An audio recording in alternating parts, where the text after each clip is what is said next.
Guys, did you know that your smart programming got you a sajda from the angels?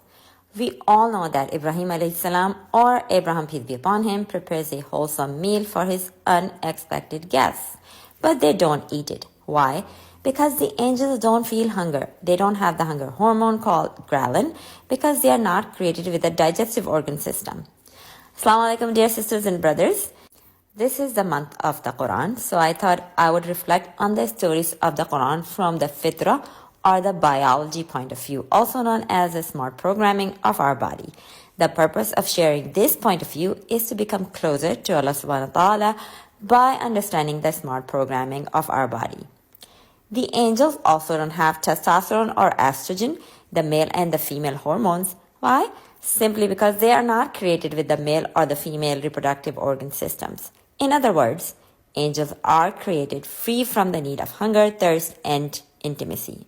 On the other hand, human beings are created with the two most powerful organ systems.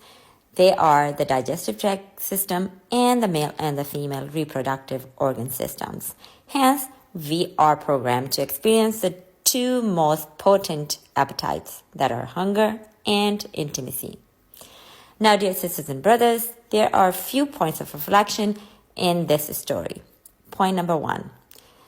These are the two appetites we are told to refrain from during fasting. We know these two appetites are hard to control, but we do control them during fasting to obey Allah subhanahu wa ta'ala. Point number 2.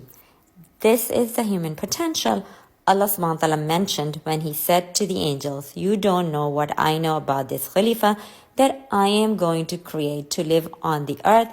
And this is why Allah subhanahu wa ta'ala commanded the angels to prostrate before Adam alayhi salam. Point number 3. Allah, our creator and our programmer, gave us a manual and a role model to show us how to fulfill these two appetites without breaking our biology.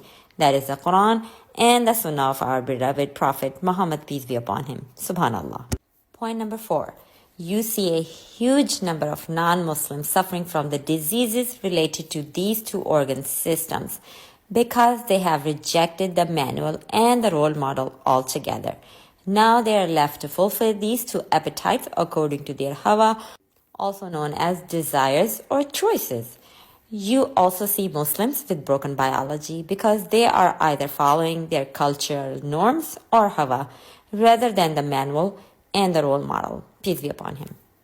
Point number 5, the knowledge of science about the human body and the factors that support it or harm it is a mercy from Allah ar-Rahman to mankind for those who want to fix their broken biology and live according to the smart programming of their body. This knowledge of science will benefit both Muslims and non-Muslims alike. Why? Because they have the same organ systems and the programming of their body. Point number 6. However, the awareness that the science, the manual, as well as the role model are sent from our Creator to keep our biology intact in this world and to protect it from burning in the hellfire is a special mercy from Allah ar-Rahim, given to the believers alone. There are many more reflections that I want to share with you, inshallah. For example, the metabolic health model provided in the Quran and lived by the Prophet Muhammad, peace be upon him. What happens when individuals or nations go against their programmed biology? For example, Pharaoh and the nation of Lut. How does chaining of shayateen during Ramadan protect our biology? Inshallah, see you in the next video. Ramadan Kareem.